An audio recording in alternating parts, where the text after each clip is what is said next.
Hey guys, and welcome back to Jimmy and the Pulsating Mass. My name is Helium Lemon 15. It's 1 a.m. I guess you could say between Saturday, February 3rd and Sunday, February 4th. That's one of those words like library, or Wednesday. I don't know.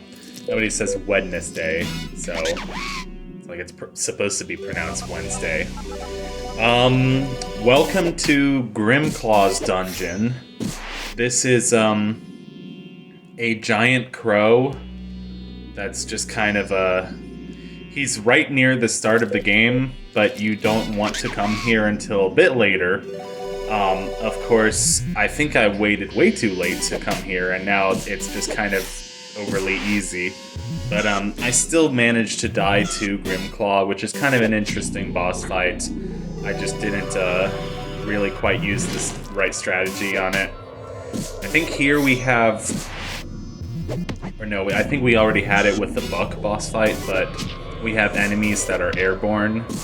So when they're in their flying phase, they will avoid all attacks, and then you either have to startle them or wait until their attack, and then they just come out of it.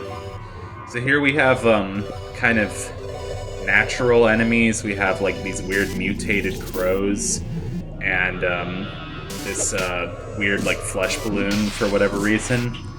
And then we just have Pud, who's like a hotel bellboy, but creepy. I guess that's the best way to describe him.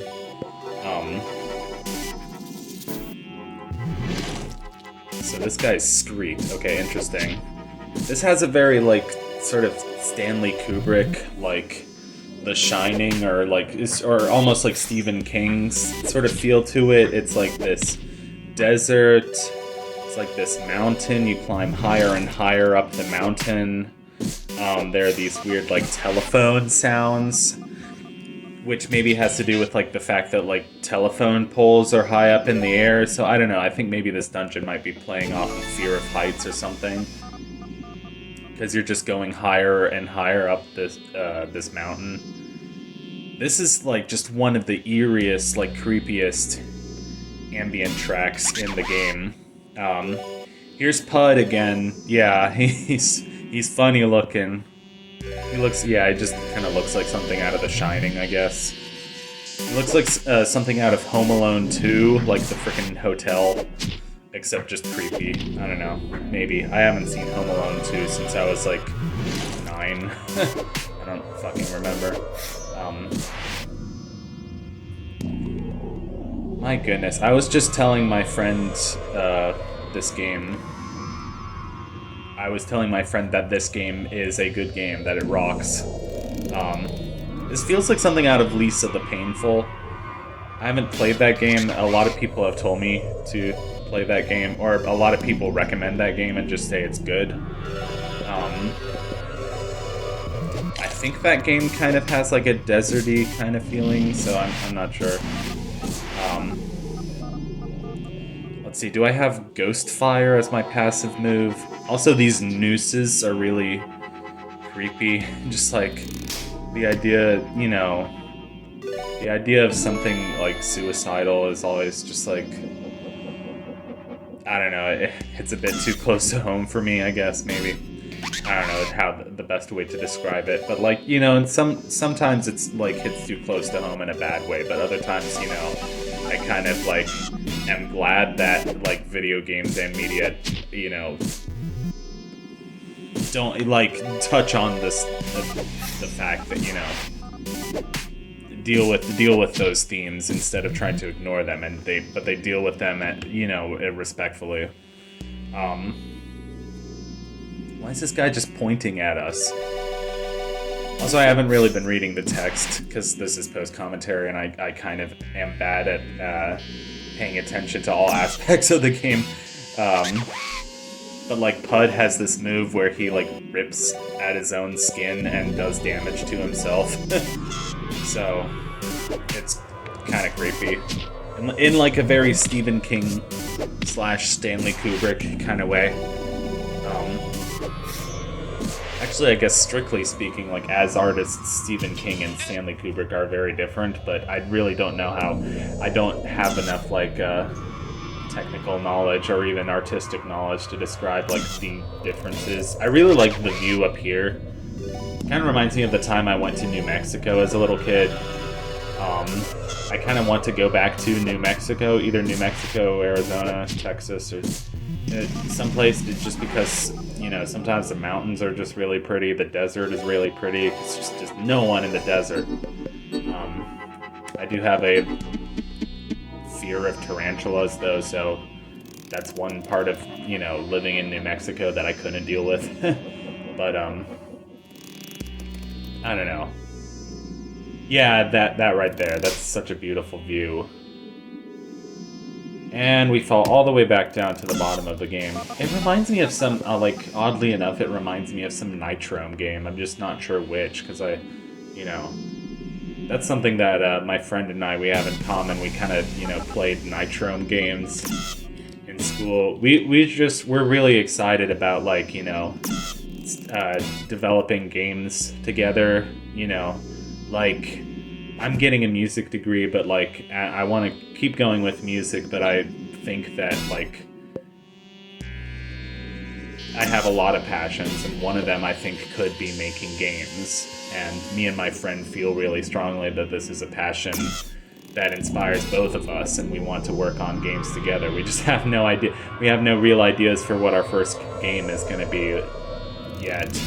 But, you know, for inspiration, I was watching Lorne Lanning on Ars Technica, War Stories.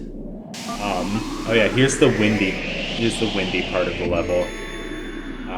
I always remember that you can't pause the game and save during this section, and I think that's something to do with like how it's on a timer, and if you tried saving here, it would like mess up the in-game timer. But it's pretty easy. All you have to do is just burrow into the ground as the flower when you hear the windy noise. So yeah, I flunked. I totally flunked. And yeah, you can see how utterly disgusting Grimclaw is. Just how, like, the pulsating mass has totally taken over. And there's just, like, weird flesh all over its crow wings. Totally, dude. It's so weird and, you know, gnarly and body horror. And here I was changing around my weapons a little bit, some of my equipment, just kind of looking at the guide, but also seeing like what levels I was at with every form, seeing like how my party, you know, my party had changed around a lot in the last couple chapters of the game, because it went from, you know, Jimmy and Punch and Hitomi and Lars to Jimmy and Helga and Andrew and Lars, you know, and like I didn't really have proper equipment or like manuals, you know, for magic moves equipped for anybody. And I also wanted some passive abilities that would actually help me in the fight. And the guide, and by guide I just mean like fandom.com, like the Jimmy and the Pulsating Mass wiki.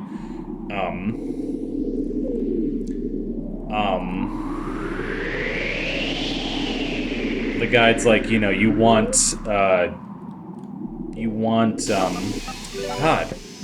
moves that can, like, multi-target moves, basically. That's all I was trying to say.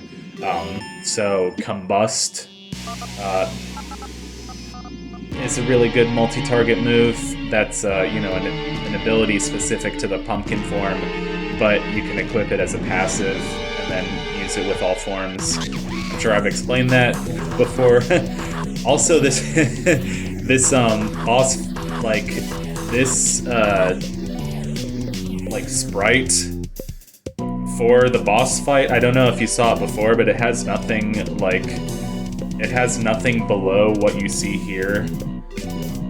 So, like, Casey didn't even bother drawing, like, the bottom half of, yeah, it looks really dumb, like, the bottom half of the screen is just kind of empty.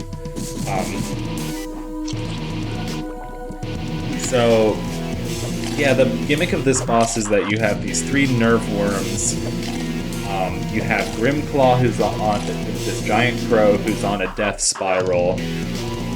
You have to defeat the nerve worms within a certain amount of turns. I'm talking about American politics. Otherwise, Grimclaw will finish its death spiral, and it will instantly end the fight, and it will kill all party members. So that's why you have, a certain amount of turns, and you gotta beat all the worms. And then Grimclaw will switch to its normal form, and Grimclaw will be flying, so it will evade physical attacks, but you can hurt it with magic. And I'm pretty sure cryodynamics counts as magic, so that's always a good one. I think counterattack also might still work. But obviously you can only counter physical as you can counter magic. So yeah, just focus on doing whatever damage that you can, which isn't a lot, but just do magic attacks like Ghost Fire and Cryodynamics, and whittle Grimclaw down. Also, definitely have either poison or acid on Grimclaw. And yeah, not much else to say about it. Pulverizing Light is physical. I always get that confused. I think Pulverizing Light is magic. It's not, it's physical. Which is confusing because it's, it's light elementals, because there's like a little sun that pops up. Anyway. Lars is sick, by the way, so feel better, Lars. F's in chat for Lars. Yeah, this fight was surprisingly easy the second time around. Mana Burn just makes your magic moves really powerful. Like, I was noticing that I was only dealing like 100 damage or so, but like 400 damage or so once I was using Mana Burn. And yeah, that's the Grimclaw fight. I did it. I was way over leveled to do it. You can probably do that fight at level like 30, maybe even 25 if you're good. But since I kind of like went through the game in a straight shot, I have to kind of come back and do all these optional zones now. And this game has so much hidden content that, it's almost hard to know what order to do it in. But the important part is just to, enjoy the journey and don't feel like, down on yourself if like, you waited too late to do the Grimclaw fight and now it's too easy. Just, do what you can in whatever order you want, in whatever order that works for you. And thank you for watching, and I'll see you in the next episode of Jimmy. Goodbye.